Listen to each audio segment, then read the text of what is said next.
Dude, I read this book by Richard Weikart. Richard Weikart. And he's an evangelical. And it's called Hitler's Religion, the twisted beliefs that drove the Third Reich. So I go into this assuming that he's going to be completely full of shit, right? And I'm comfortable now. I know enough about this subject because I'm writing about it myself. OwenMorgan.com. Sign up to the newsletter if you want to be alerted when it comes out. Anyway, or just go to OwenMorgan.com or check the description. I figured that this guy would be completely full of it. And I feel I know enough about this subject now that I could go in and figure out where he's full of it.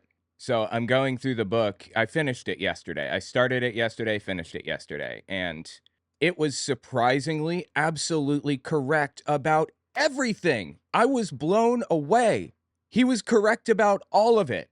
Every fact that he laid down was right, except his interpretations of the data were just out of this world, confusing. Oh my God. I'm going to add a new chapter to my book called Debunking the Myths, probably, and include some stuff from that. Okay, so this guy's argument, he's a historian, knows way more about the subject than me, by far. But this guy's position as a historian is that Hitler was a pan-Germanist or a pantheist. It's kind of a complicated meaning that, I mean, you may know what those words are, but they had a very specific meaning for that time and that place.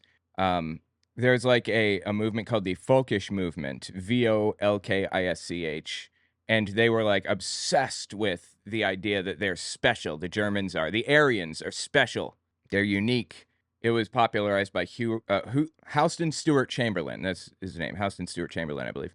Anyway, they believe themselves to be Übermensch, supermen, and the other people in the world are Untermensch, subhuman. White people are all Übermensch.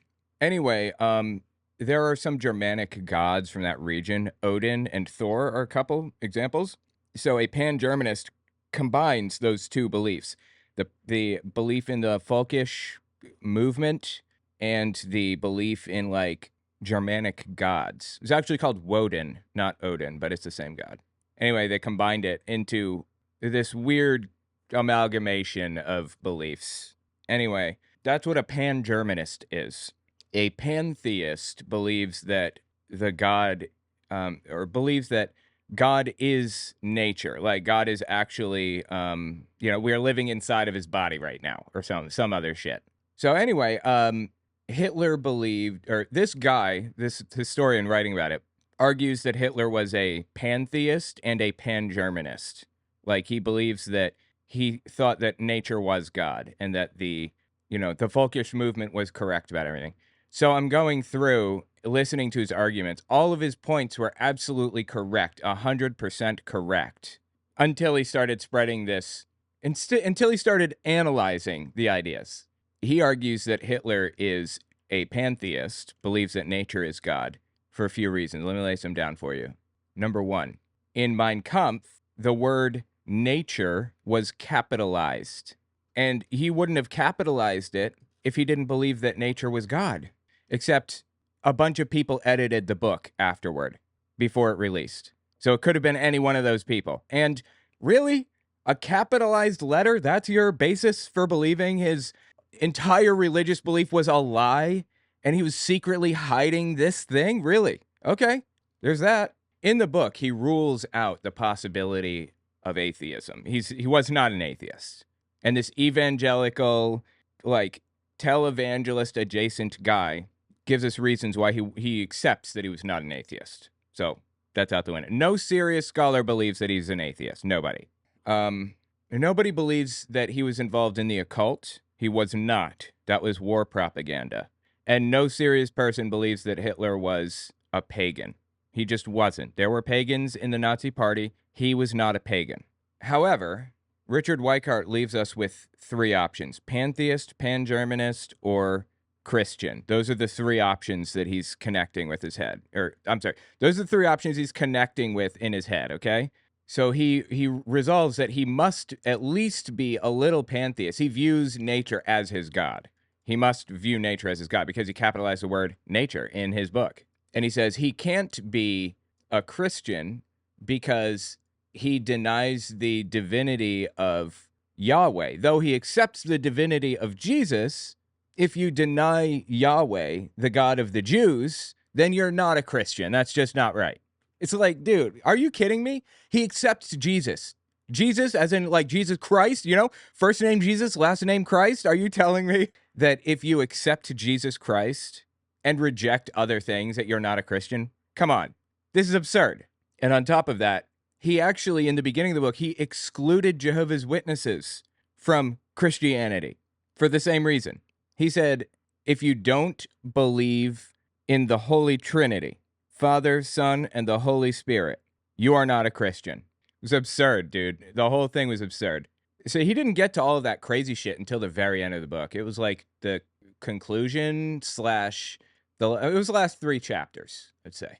Otherwise, it was a phenomenally good book. Phenomenally good. He actually gave me some directions to look in for some things. I checked all of his sources. He did a phenomenal job with the sourcing and the everything. Really, really good. Impressed. So I'm thinking what I'm going to do is, for my book, I'm going to write a new chapter. And the new chapter is going to be called Debunking the Myths. And I'm going to debunk some of the ideas that he presents here, and also some myths that Eric Metaxas has kind of proposed. So, yeah, anyway, that'll be interesting, I'm thinking. So if we just cut off the end of the book, it's a 10 out of 10. I would say yes. Except for that one bit where he says that Jehovah's Witnesses are not Christians. That was kind of stupid. But yeah, other than that, yes, it was very, very good. Oh, yeah, here's another ridiculous argument he gave. He was arguing that Hitler was not a creationist. Oh my God, it's so stupid.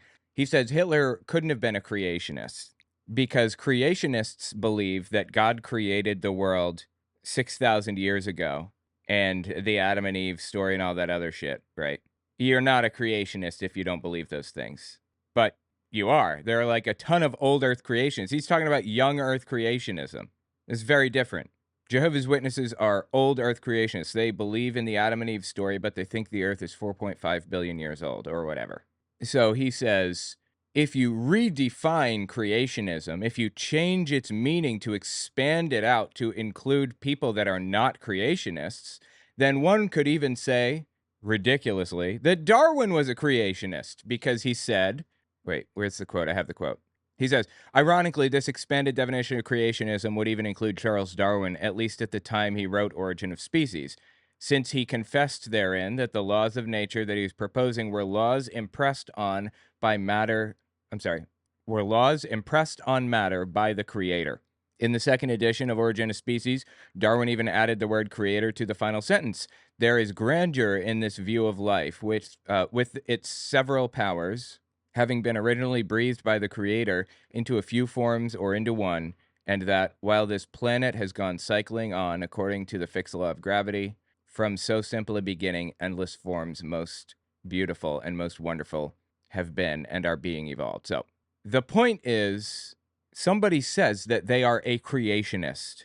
And he says, that's ridiculous to call somebody a creationist, to call this person a creationist. Really? Accept it when they say that they're a creationist. Yes, Darwin was a creationist. Holy shit, man. Hitler was a creationist. Well, let me rephrase. Richard Weikart points out that Hitler believed that something was created in some form. Like, there was a creator that sparked things into being. Where along the line he landed is kind of variable. Don't know for sure.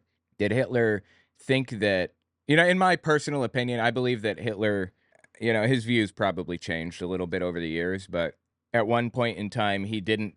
He believed that evolution was, or he believed that man was born in its current form, but evolution was a real thing for other creatures, but not for mankind. And I think it probably eventually moved toward, it moved back. Like, maybe man did evolve also. So Richard Weikart is saying, since Hitler doesn't think that man was created 6,000 years ago and the entire earth was created that long ago, it's not real. Or he's not a real creationist. It was just a joke. The whole thing was a joke. Very careful not to say, oh, yeah, that's another argument. I forgot. He says he believes that Hitler was surreptitiously, secretly a pantheist or a pan-Germanist or something. because every comment that he made about religion could have also applied to like his to nature, basically. Like when he says God created me to fight, he could have meant nature created me to fight. That's really his argument, like 100% for real. And he gives us like a billion different quotes. And he basically, the argument is that since the guy is using ambiguous language that could apply to a number of things, then it's evidence that he didn't actually mean the first thing. Like, if he was really a creationist and believed in the Christian God, then he would have just said, my Lord and Savior is Jesus Christ, and he is one with, blah, blah, blah, blah, blah. You know? It's so stupid, dude. The book went off the rails at that point. I'm not sure how many pages were in it because I have the ebook, like the EPUB. I stopped taking notes at page 272, so it's probably, you know, around 300 pages, I would guess. But it started going off the rails at about page 200. This one was phenomenally good. Oh my God, this book was so good. This is just the best. And oh, check it out. It has some Nazis on the front. The German Christian Movement in the Third Reich. This was top tier. One of the best that I've read. The best was probably For the Soul of the People by Victoria Barnett. Can you get that book? Is it in print still? Yes. Oh, wow. No.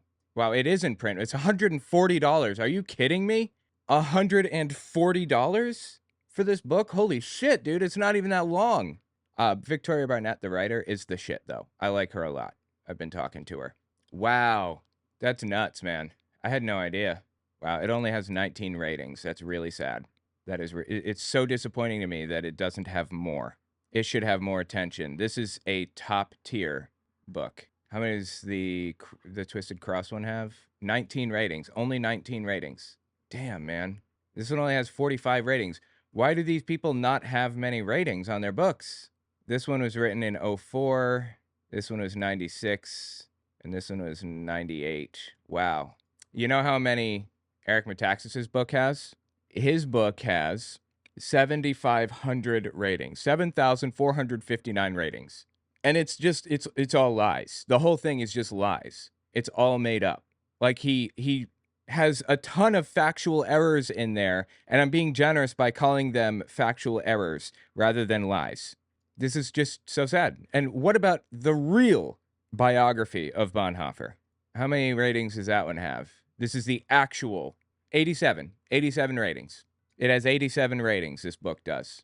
Written by his best friend, lived with him, shared a bank account with him, got, you know, his research information from his parents because he knew them, he was close to them, he was over to eat at their house all the time.